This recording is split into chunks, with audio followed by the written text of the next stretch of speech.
The massive crystal ship moved through space like a floating mountain. Inside, Hyunwoo Park sat quietly in his chair, looking out at the stars. He had waited his whole life for this moment.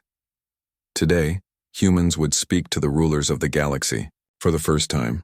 "Ambassador Park, we are almost there," said So-Young Kim from her seat nearby. She was the cultural expert on the mission. Her job was to help explain human ways to the alien leaders. Hyunwoo nodded. Through the window he could see Nexus Prime growing larger. The planet looked like a giant jewel floating in space. Everything on it was made of crystal that glowed with soft light.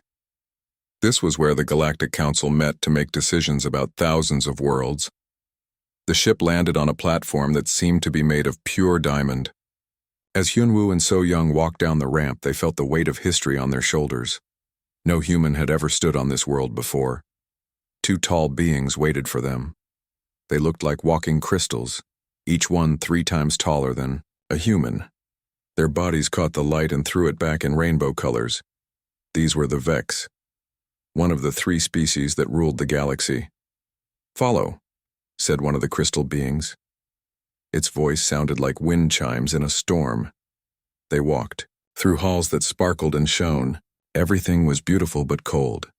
Hyunwoo had studied the 3 ruling species for years.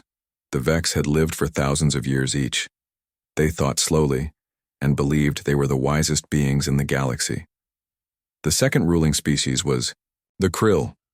They looked like giant insects but thought as one mind across billions of bodies. They controlled most of the galaxy's industry and mining operations. The third species was the Luminals. They were made of pure energy and could travel at the speed of light. They managed all communication across the galaxy. Together, these 3 species had controlled everything for 10,000 years.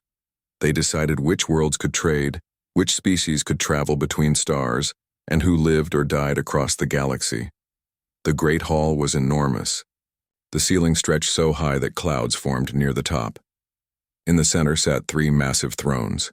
Each one was built for a different type of being. On the crystal throne sat Zethvar, the leader of the Vex. He was older than human civilization. His crystal body was dark blue and covered with patterns that moved like living tattoos. The second throne buzzed with activity. Thousands of small insect-like creatures crawled over it, forming the shape of a giant being. This was how the Krill appeared when they needed to speak as one voice. The third throne was empty, but energy danced above it in the shape of a tall figure. The luminal representative had no solid body, just controlled light and power. Hundreds of other beings filled the hall. Representatives from worlds across the galaxy had come to watch. Most of them looked at the 2 humans with curiosity. Some seemed amused. A few looked sorry for them. Hyunwoo walked forward and stopped at the proper distance. He had practiced this moment many times. So-Young stood beside him, carrying a case full of gifts and examples of human culture. "Great Council," Hyunwoo began, his voice carrying clearly through the hall. "I am Hyunwoo Park, speaking for all humanity. We come before you with respect and hope. Our people wish to join the galactic community as equals." A sound like breaking glass came from Zethvar. It took Hyunwoo a moment to realize the crystal being was laughing. "Equals?" Zethvar's voice boomed through the hall. "You are children, playing with fire. Your entire species has existed for less time than I spend in morning meditation." The insect throne buzzed loudly. When the Krill spoke, it sounded like a million voices talking at once. "Their technology is primitive. Their weapons are crude. They have not even learned to travel properly between stars." The energy being above the third throne pulsed brighter. "Their minds are simple. They think in individual thoughts instead of shared consciousness. They are barely evolved beyond animals." Hyunwoo felt his face grow hot, but he kept his voice calm. "We may be young, but we have achieved much. We have ended war on our world. We have cured diseases that killed millions. We have created art and music that moves the soul." So-Young opened her case and pulled out a painting. It showed a sunrise over Earth's mountains, painted by a human artist centuries ago. She also brought out a small device that played human music, a gentle piece that spoke of hope and beauty. The hall fell quiet as the music played. For a moment, some of the watching beings seemed moved by the simple melody. But Zethvar waved, a crystal hand dismissively. Pretty tricks. Children's toys. You think these simple things impress us? We have seen the birth and death of stars. We have created wonders you cannot imagine. The Krill spokesperson buzzed again. Your art is meaningless. Your music is noise. You offer nothing of value to the galaxy. We offer our friendship, So Young said, stepping forward. We offer fresh ideas and new ways of thinking. We offer the chance to learn from each other.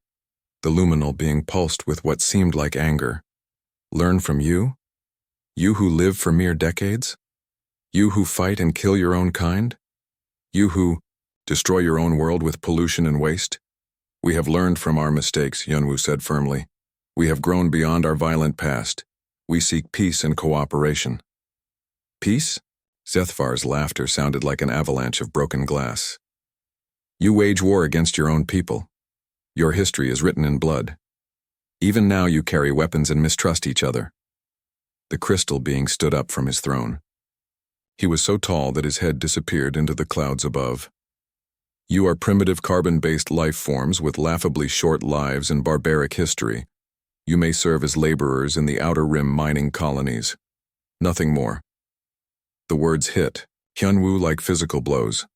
Around the hall, other beings began making sounds of agreement. Some laughed. Others looked away in embarrassment. We ask only for the chance to prove ourselves, Hyunwoo said, his voice growing stronger despite his anger. Give us time to show what humans can do when we work together with others. The three rulers exchanged looks, or the closest thing to looks that their different forms could manage. Your entire civilization is younger than my morning meditation, the luminal being said, its voice crackling with electricity. Return to your little blue world and be grateful we do not claim it for resources. But...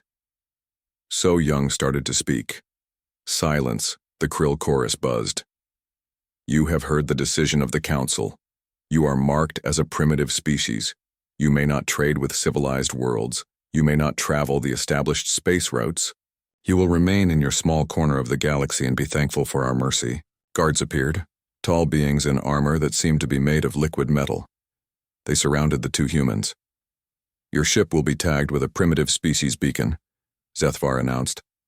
All civilized beings will know to avoid you. Perhaps, in a few thousand years when you have evolved beyond your current savage state, we might reconsider. The guards began to escort Hyunwoo and So Young from the hall. As they walked, Hyunwoo heard the laughter and comments from the watching beings. Did you see their clothes, so primitive? I heard they still eat dead animals for food. They cannot even live for more than 100 years. What could they possibly know? At the door, Hyunwoo turned back one last time. The three rulers had already forgotten about the humans and were discussing other business. On the ship, as they left Nexus Prime behind, So Young sat quietly with tears in her eyes. They would not even listen, she said. They treated us like insects. Hyunwoo stared. Out at the stars, his jaw was set in a hard line. They will listen, he said quietly. Someday they will listen. The crystal ship carried them home through space, tagged now with the beacon that marked them as unworthy of respect. But in Hyunwoo's eyes was a fire that had not been there before. The galaxy had made a choice about humanity. Soon humanity would make a choice about the galaxy. The meeting room was deep underground, buried beneath miles of rock and steel. The most important people on Earth sat around a simple metal table, their faces grim in the harsh light. Director Jin-Ho Lee looked older than his 50 years. The stress of leading Earth's Global Defense Council had put gray in his black hair and lines around his eyes. He listened carefully as Hyunwoo Park finished his report about the meeting with the Galactic Council. So they called us primitive, Admiral, Yujin Choi said, her voice steady but angry. She commanded Earth's space forces, small as they were. They said we could work in their mines like slaves. It gets worse, Hyunwoo said. He activated a screen that showed a map of local space. Red lines marked the areas where human ships were now forbidden to travel. They have blocked us from all the major trade routes. No human ship can use their faster-than-light travel paths. We are prisoners on Earth. The room fell quiet. Everyone understood what this meant. Earth needed resources from other worlds to support its growing population. Without trade, millions would suffer. "How long before our supplies run out?" asked Dr. Donghyun Seo, the planet's leading scientist. He was younger than the others, barely 30, but his mind was sharp as a laser. 6 months for rare metals," Admiral Yujin replied. "Maybe a year for everything else if we are careful." Jin-ho stood up and walked to the window. Even deep underground, he could imagine the billions of people above who depended on their decisions. "They think we will just give up," he said. "They think we will beg them to let us be their slaves." "Maybe we should consider their offer," said one of the other council members. "Working in the mines would be hard, but our people would survive."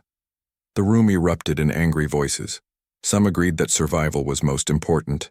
Others said humans should never accept slavery, no matter what. Admiral Yujin slammed her hand on the table. "Quiet."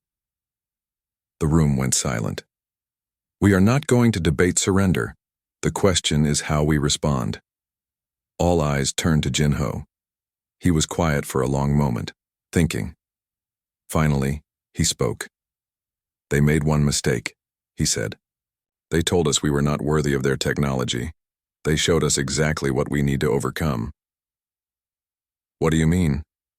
asked Hyun-woo. "They travel faster than light using paths through space," Jin-ho explained.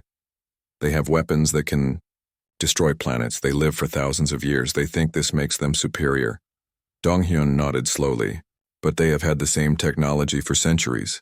They have stopped growing, stopped learning." "Exactly," Jin-ho said.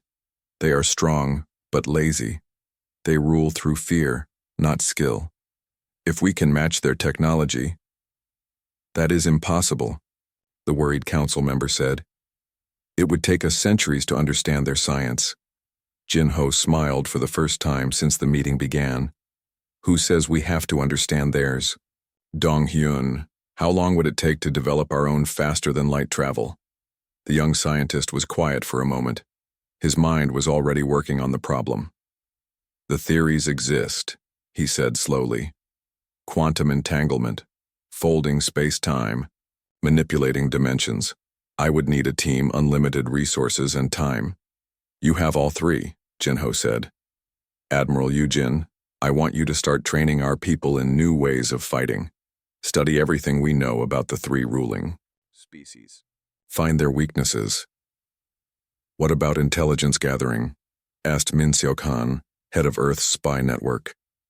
He was a quiet man who rarely spoke in meetings, but when he did, people listened. "That is your job," Jin-ho said. "I want to know everything about how the galaxy works, their communications, their military, their politics, everything." Min Seok nodded. He was already thinking about how to infiltrate alien computer networks. Jin-ho turned to the worried council member. "And you will manage resources. Every factory, every laboratory, every person who can help. We are going to show the galaxy what humans can do when we work together." Over the next few weeks, Earth transformed. In secret laboratories hidden around the world, scientists worked on problems that seemed impossible. Dong-hyun led a team of the smartest people on the planet, trying to unlock the secrets of traveling faster than light. The breakthrough came from an unexpected place. Ye-jin Nam, a young engineer who worked on computer networks, was studying quantum mechanics as a hobby. She noticed something strange about how particles could be connected across vast distances. "What if we do not travel through space at all?" she asked Dong-hyun during one late-night meeting. "What if we skip space entirely?" "Explain," Dong-hyun said, his eyes bright with interest. "The aliens use paths through space that fold distance," Hee-jin said, drawing diagrams on a whiteboard. "But quantum particles can be in two places at once. What if we could quantum entangle an entire ship?" The idea was crazy. It went against everything they knew about physics. But Dong-hyun saw the potential immediately. "Instantaneous travel," he whispered. "Not just faster than light, instant movement across any distance." They called the project Instantaneous Space Translation, or IST. Working 18 hours a day, the team built the first test device in an abandoned mine in Australia. It was designed to move a small metal ball from one chamber to another without crossing the space between. The first test failed. The ball disappeared completely. The second test created a small explosion that damaged the equipment. The third test worked perfectly. The ball vanished from one chamber and appeared instantly in the other, with no time delay at all. Dong-hyun stared at the results in amazement. "We just broke the laws of physics," he said quietly. While the scientists worked on impossible technology, Admiral Yu Jin was training Earth's small space force in new ways of thinking about war. She studied every recorded battle involving the three ruling species. "They fight like they live," she told Captain Jae-won. Oh, her most trusted officer. Slowly, carefully, following old patterns. They expect their enemies to do the same. "What do you recommend?" Jae-won asked. "We fight like humans," Yu-jin said with a grim smile. "Fast, unpredictable, always adapting. They have forgotten that war is about thinking, not just having bigger weapons." Jae-won began training pilots and soldiers in tactics the aliens had never seen. Surprise attacks, guerrilla warfare, psychological tricks. If they could not match alien firepower, they would fight smarter. Meanwhile, Min Seok was working his own kind of magic. Using Earth's advanced computer networks, he began carefully probing alien communication systems. He was like a ghost, watching and learning without being detected. What he discovered was disturbing. The three ruling species were not just arrogant, they were cruel. Dozens of worlds suffered under their rule. Species were enslaved, resources stolen, entire civilizations destroyed for minor acts of defiance. But he also found weaknesses. The aliens' computer systems were old and predictable. Their military forces were spread thin across thousands of worlds. Most importantly, many species in the galaxy hated their rulers, but were too afraid to resist. They rule through fear, Min Seok reported to Jinho. But fear only works when people believe resistance is hopeless. "And if we show them it is not hopeless?" Jinho asked. "Then everything changes." 6 months after the insult at Nexus Prime, Jinho called another meeting. The same people sat around the same table, but everything was different. Their eyes were bright with purpose instead of dark with despair. "Report," Jinho said simply. Dong-hyun spoke first. "IST technology is ready for ship-scale testing. We can move a small spacecraft instantly across the solar system." Admiral Yu Jin nodded. "Our people are trained in new combat methods. We have identified weak points in alien defenses." Min Seok smiled slightly. "I have access to most of their communication networks. I know where their ships are, what they are planning, and how they think. And I have converted every resource on Earth to support our response," said the council member who had once suggested surrender. "The people are ready." Jinho looked around the table.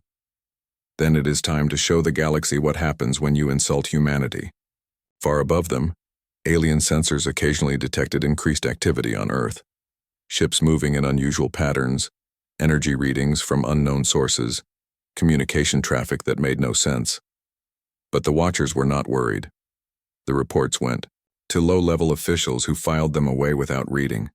After all, what could a primitive species possibly do that would matter to the rulers of the galaxy? They were about to find out.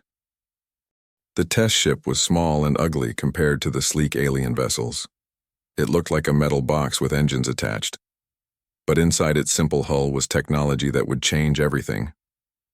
Subin Park sat in the pilot's seat, checking her instruments for the 10th time.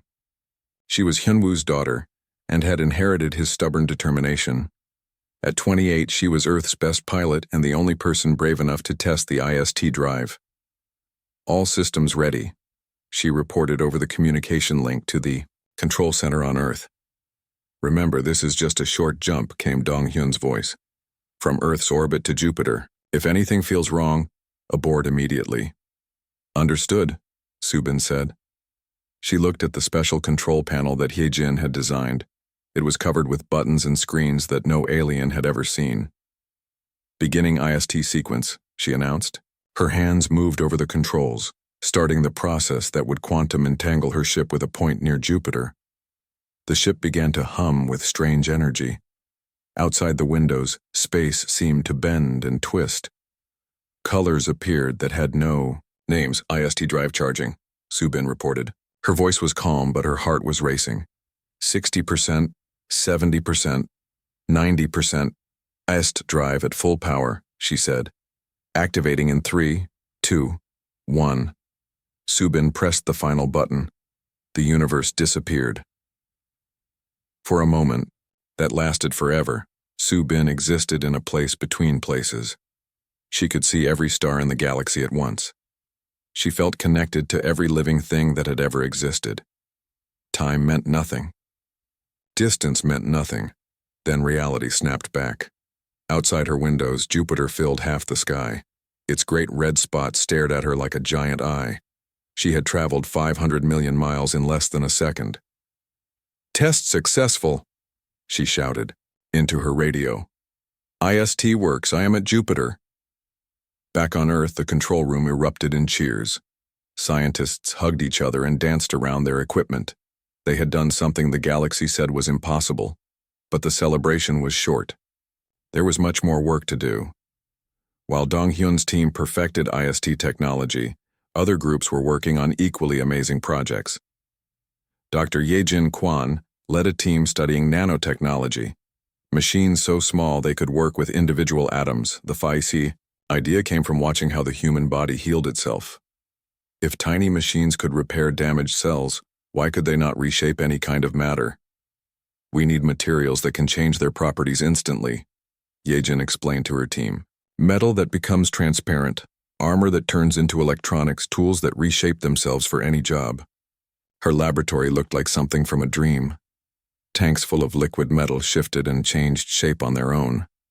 Walls made of smart matter could become windows or doors with a thought. Everything was alive with microscopic machines. The breakthrough came when they combined nanotechnology with human neural interfaces. Tae-ho Kim, a specialist in brain-computer connections, found a way for human thoughts to control the tiny machines directly. "It is like having 1,000,000 invisible hands," Tae-ho explained as he demonstrated the system. He thought about holding a cup, and nanomachines in the air formed into the exact shape he imagined. Anything you can think, the machines can build. Meanwhile, Min-seok was turning his intelligence network into something the galaxy had never seen. Using advanced human-computer technology, he created programs that could think and learn like living beings. These artificial minds could infiltrate any alien computer system and hide there undetected. They learned the aliens' languages, customs, and secrets. Soon, Min-seok knew more about the 3 ruling species than they knew about each other. "The Vex are proud but slow to change," he reported to Jin-ho. "Their military tactics have not evolved in 1,000 years. They trust their old strategies completely. The Krill think as one mind, but that makes them predictable. If you understand their pattern, you can guess their next move. The luminols are pure energy, but they need special equipment to affect physical matter. Damage their tools, and they become helpless." But the most important discovery was about the alien weapons and defenses. "They have powerful shields," Min-seok explained. "But the shields are designed to stop energy weapons and solid projectiles. They have never faced nanomachines or quantum entanglement attacks." Admiral Yujin was building Earth's new space fleet in secret shipyards hidden in asteroid belts. The ships looked primitive on the outside. Rough metal hulls with simple designs. But inside, they contained all of humanity's new technology. Each ship had an IST drive that could move it instantly anywhere in the galaxy. Their hulls were made of smart matter that could change shape or properties in seconds. Their weapons used nanotechnology that could disable enemy systems from the inside. Most importantly, the ships were controlled by human crews using neural interfaces. A single pilot could manage systems that would normally need hundreds of operators. They could think and react faster than any alien computer. Captain Jae Won-oh commanded the first squadron of the new ships. He had handpicked his crews from the best pilots and soldiers on Earth. They trained in simulators that could create any combat situation. Forget everything you know about space combat, he told his people. We are not going to fight like the aliens expect. We are going to appear where they least expect us, do what they think is impossible, and disappear before they can react. The training was unlike anything in human history. Pilots learned to fight battles that lasted only seconds but covered millions of miles. Soldiers practiced using nanotechnology weapons that could disable enemy ships without destroying them. Everyone learned to think in new ways about time, space, and war. As the months passed, Earth's industrial capacity was completely transformed. Factories that had once made cars now built IST drives.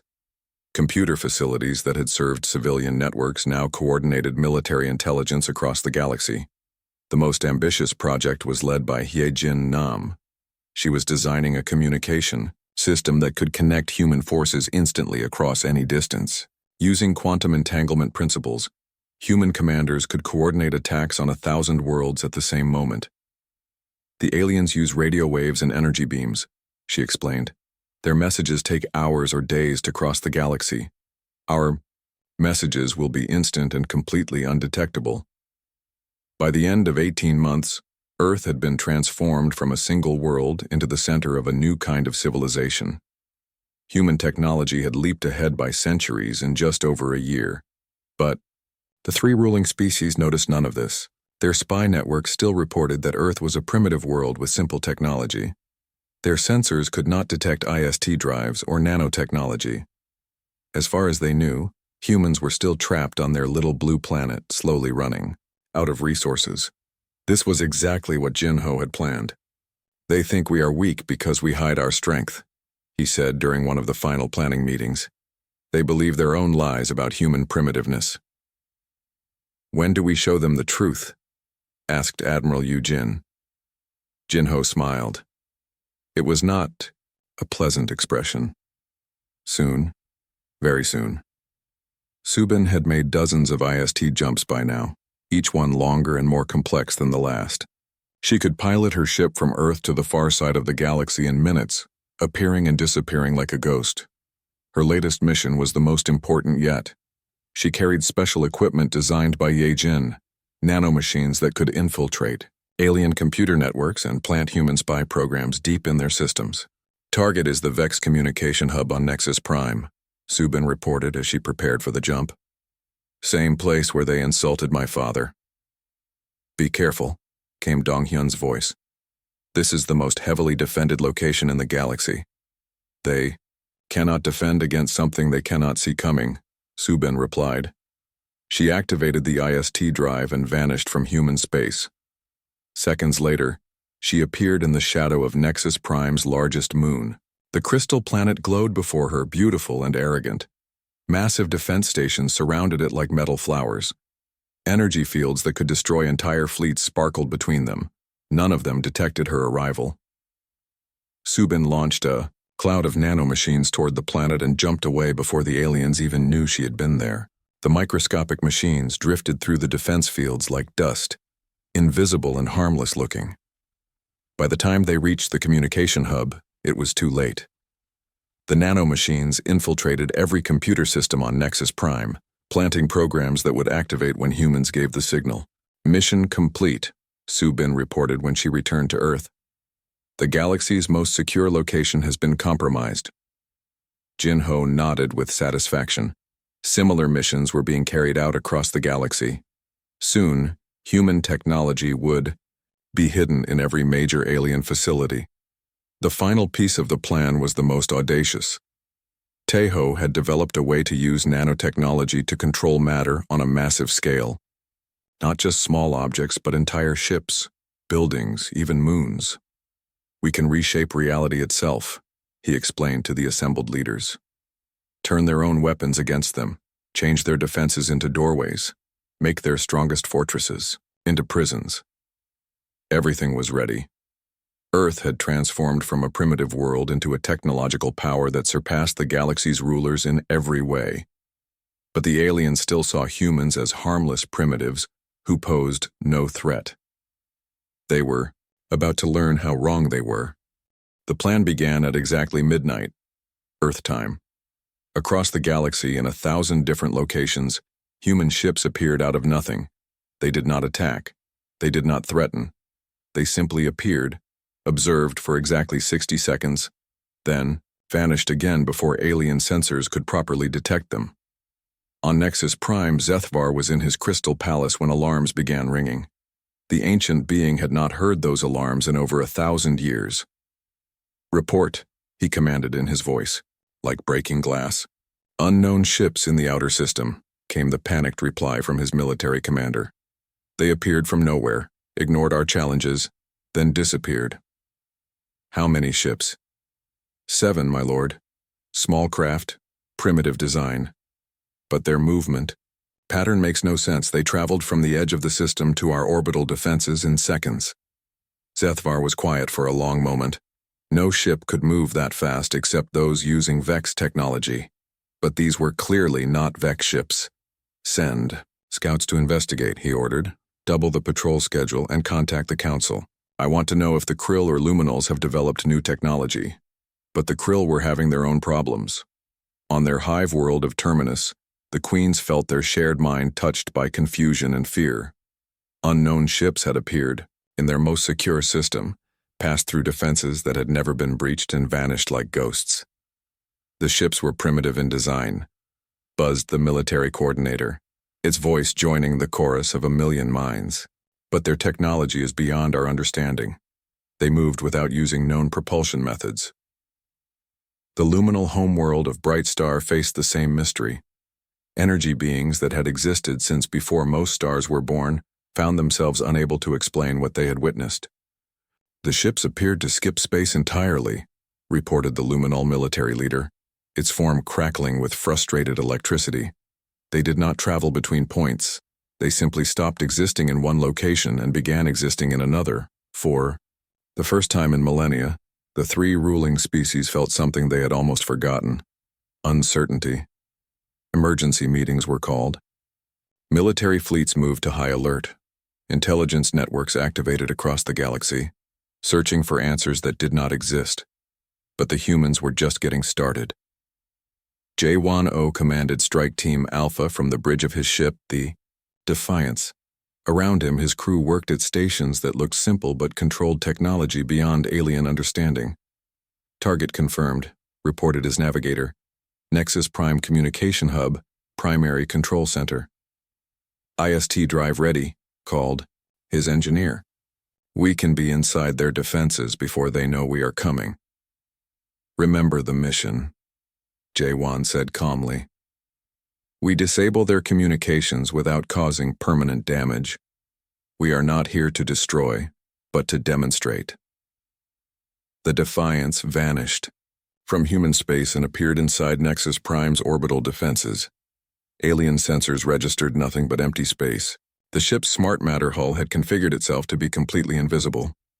J-1 deployed nanomachines that Subin had planted months earlier.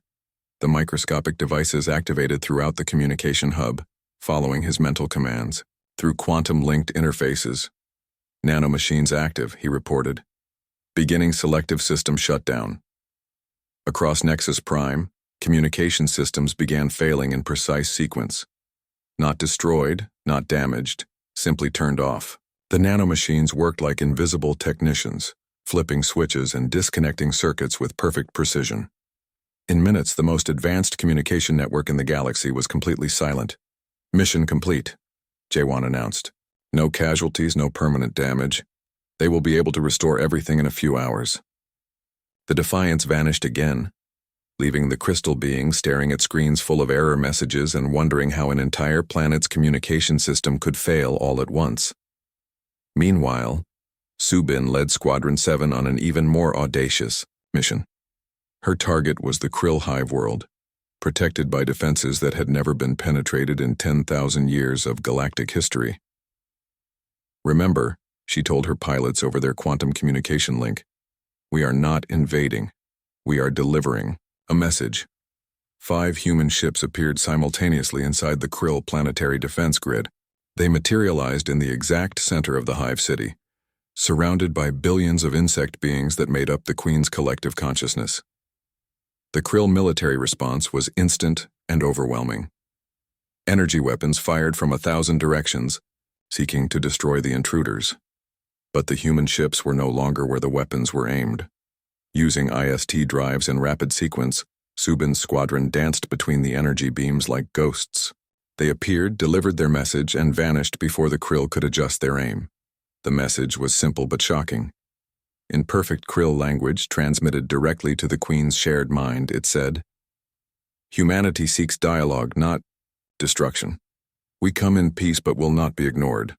The psychological impact was devastating. For beings that shared a collective consciousness, having their most private thoughts invaded by outsiders was like having their souls touched by alien hands. But the real masterstroke was yet to come. Ye Jin had spent months preparing for this moment. Her nanomachines were hidden in computer systems across every luminal facility in the galaxy. At her signal, they all activated at once. The luminals existed as pure energy, but they needed physical equipment to interact with the material universe. Their computers, their tools, their entire technological infrastructure suddenly began displaying the same message. Every screen, every hologram, every energy display in luminal space showed the same words in perfect translation. Primitive species. Request audience with council. Please respond at your convenience. The message stayed for exactly 1 hour. During that time, every attempt to remove it failed. The nanomachines had integrated so perfectly with luminal technology that trying to delete the message would have meant destroying their entire civilization's computer network. After 1 hour, the message disappeared as suddenly as it had appeared, leaving no trace of how it had been created or delivered. The 3 ruling species were in chaos.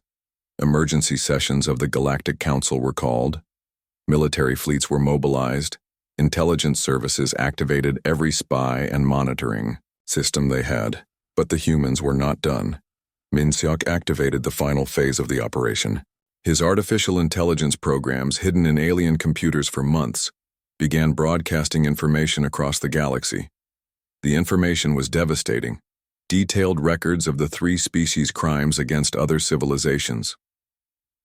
Evidence of slavery, genocide, resource theft, and oppression spanning thousands of years. The broadcasts went to every world in the galaxy simultaneously.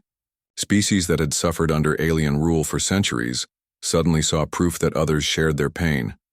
Worlds that had been isolated and afraid realized they were not alone.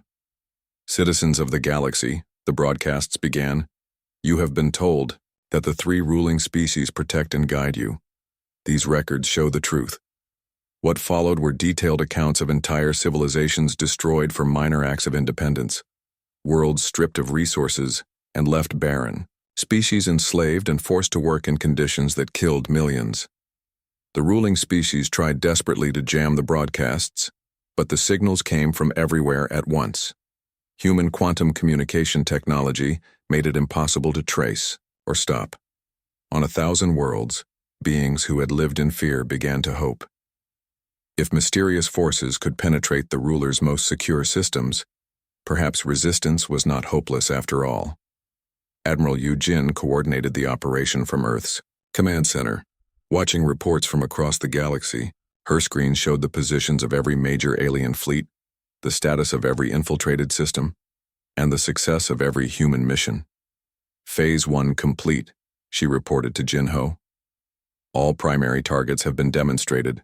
No casualties, on either side. What is their response? Jinho asked. Panic, Yujin replied with satisfaction. 3 separate emergency fleet movements, communication chaos, and political meetings at the highest levels. They are completely confused about what is happening or how to respond. Jinho nodded. And our ships? All safely returned to base. The aliens never got a clear sensor reading on any of them. As far as their technology is concerned, we might as well be ghosts. The psychological warfare was working perfectly. The 3 ruling species found themselves facing an enemy they could not see, could not track, and could not understand. Every assumption they had made about warfare, about technology, and about their own superiority was suddenly in question. But the humans saved their most powerful demonstration for last. Tae-ho had been working on a project so ambitious that even other humans thought it was impossible. Using nanotechnology on a massive scale, he planned to temporarily reshape matter across multiple star systems simultaneously. Initiating Project Mirror, he announced from his control center. Across the galaxy, in the home systems of all three ruling species, something impossible happened. The space around their most important military bases began to change.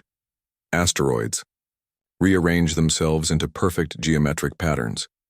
Dust clouds formed into messages that could be read from light years away. Even the light from their own stars was bent and focused to create words in the sky. The Great Hall on Nexus Prime looked the same as before, but everything else had changed. The three massive thrones still dominated the center, but now they seemed smaller somehow, less impressive. The beings who sat on them no longer radiated the absolute confidence of unchallenged rulers. Hyunwoo Park walked into the hall for the second time in 2 years. But he was no longer the hopeful ambassador seeking acceptance. Behind him walked the most important humans in the galaxy. Jin Ho, Lee, Admiral Yujin Choi, Dr. Donghyun Seo, and dozens of others who had transformed Earth from a primitive world into a technological power. Most shocking of all, Hyunwoo was not alone with just other humans. Representatives from 47 different species walked with him. Beings that had suffered under the three-species rule for centuries now stood together, inspired by humanity's example to demand their own freedom. The hall buzzed with nervous energy. Many of the same alien observers who had laughed at humans 2 years ago now watched in fearful silence. The primitive species they had mocked had somehow become the most powerful force in the galaxy. Zethvar sat on his crystal throne, his ancient body darker than before. The stress of the past weeks had affected even his crystalline form. When he spoke, his voice lacked its former arrogance. "Humans," he said, the word sounding strange coming from him. "You have demonstrated certain capabilities that were not apparent during our previous meeting. We demonstrated exactly what we told you before," Hyunwoo replied, his voice calm but firm. "We offered friendship, cooperation, and fresh ideas. You chose to ignore us." The Krill spokesperson buzzed with agitation. "Your actions were acts of war. You invaded our most secure systems, violated our territorial space, and spread propaganda across the galaxy." "We did not fire a single weapon," Admiral Yujin said, stepping forward. "We caused no permanent damage and harmed no living beings. We simply showed you that your defenses were not as strong as you believed." The luminal representative flickered with angry energy. "You manipulated our computer systems. You reshaped matter in our home systems. Such technology should not exist, and yet it does," said Donghyun with a slight smile. "Perhaps you should have listened when we said humans are innovative." Jin Ho stepped forward, taking command of the conversation. "The question is not what we did, but what happens next. The old order is finished. The galaxy will not continue under the rule of three species that treat everyone else as servants." A wave of shocked murmurs ran through the hall. No one had ever spoken to the council with such directness. "You dare to dictate terms to us?" Zethvar rose from his throne, his crystal body towering over the humans. "We have ruled this galaxy for 10,000 years. And in 10,000 years, what have you accomplished?" Jin Ho asked calmly. "You have stopped growing, stopped learning, stopped creating anything new. You rule through fear and force, not wisdom or innovation. We brought peace to the galaxy," the Krill chorus buzzed angrily. "You brought silence," corrected one of the alien representatives with Hyunwoo. It was a being from a world that had been enslaved by the Krill for centuries. "You destroyed anyone who disagreed with you and called it peace." More voices joined in. Species after species that had been oppressed began speaking out. The three rulers had never heard such open defiance. "Enough!" the luminal being crackled with energy. "You forget yourselves. We have weapons that can destroy stars. And we have already shown that your weapons cannot hit targets you cannot find," Admiral Yujin replied. "Your missiles cannot lock onto ships that exist in quantum superposition. Your energy beams cannot penetrate hulls made of smart matter. Your fleets cannot chase enemies that can appear anywhere in the galaxy instantly. The truth of her words hung in the air like a heavy cloud. The three ruling species had built their power on technological superiority. Now they faced opponents whose technology was centuries ahead of their own. "What do you want?" Zethvar asked, finally, his voice sounding tired and old. "Simple," Jinho said. "We want the galaxy to be governed by cooperation instead of domination. We want every species to have a voice in their own future. We want freedom and justice for all thinking beings." "That is impossible," the Krill spokesperson buzzed. "The galaxy is too large, too complex. Only central authority can maintain order." "The galaxy is not too large for quantum communication networks," Dong-hyun said. "Every world can participate in government instantly, no matter how far apart. They are. The galaxy is not too complex for beings working together," added Hyejin Nam, who had joined the delegation. "When species cooperate instead of compete, problems become easier to solve, not harder." The three rulers exchanged looks of disbelief. These humans were proposing to completely restructure galactic civilization. "You are talking about revolution," Zethvar said. "We are talking about evolution," Hyunwoo corrected. "The galaxy has been stuck in the same patterns for millennia. It is time to grow." "And if we refuse?" the luminol being asked, its form flickering with threat. "Then you will be left behind," Jinho said simply. "We are not asking for your permission. We are offering you the chance to be part of something better." To demonstrate his point, Jinho activated a holographic display that filled the center of the hall. It showed the galaxy as it existed now, a few powerful species controlling vast territories while hundreds of others served as slaves or vassals. Then the display changed, showing Jinho's vision of the future, a network of free worlds connected by instant communication and mutual cooperation. Species sharing resources, knowledge, and discoveries. Conflicts resolved through dialogue instead of conquest. "This is what we are building," he said, "with or without you." "It will never work," Zethvar said, but his voice lacked conviction. "Different species cannot work together. They have different needs, different ways of thinking." "Like we are working together right now?" asked one of the alien representatives. "I am a methane breather from a frozen world. She is a silicon-based life form from a desert planet. He feeds on electromagnetic radiation from his homeworld's aurora. Yet here we stand, united in our desire for freedom." The three rulers fell, silent. They could see the evidence before their eyes. Dozens of species that had never cooperated before now working together with humanity as a catalyst. "Your technology," the Krill spokesperson said suddenly. "You would share it with everyone?" "We already are," Dong-hyun said. "IST drives are being installed on ships belonging to any species that wants them. Nanotechnology medical treatments are being distributed to worlds that need them. Quantum communication networks are being established for free use by all. But that is how you maintain power," Zethvar said, confusion clear in his crystalline features. "By controlling technology." "That is how you maintain power," Admiral Yujin corrected. "We maintain cooperation by making everyone stronger, not by keeping them weak." The implications were staggering. The humans were not trying to replace the old empire with a new one. They were trying to eliminate the concept of empire entirely. There must be some central authority, the luminal being insisted. Someone must make decisions, maintain order, prevent conflicts. "There will be," Jinho agreed. "But it will be a democratic federation where every member world has an equal voice. Decisions will be made by consensus and cooperation, not by the strongest species imposing their will on everyone else." "And who will lead this federation?" Zethvar asked. "No one species will lead," Yunwoo said. "Leadership will rotate based on expertise and need. The best diplomats will handle negotiations. The best scientists will coordinate research. The best engineers will manage infrastructure. Power will be shared based on ability, not accident of birth." The three rulers were quiet for a long time, trying to understand this completely foreign concept of governance.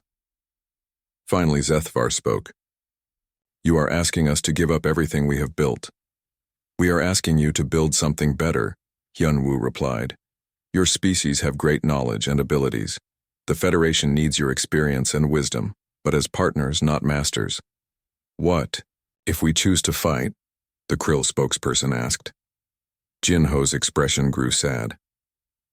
Then you will lose. Not because we want to destroy you, but because you will be fighting against the future itself. Every day more species join the Federation. Every day our technology advances. Every day your position grows weaker. But we do not want you to fight, he continued. We want you to join us. Imagine what we could accomplish together.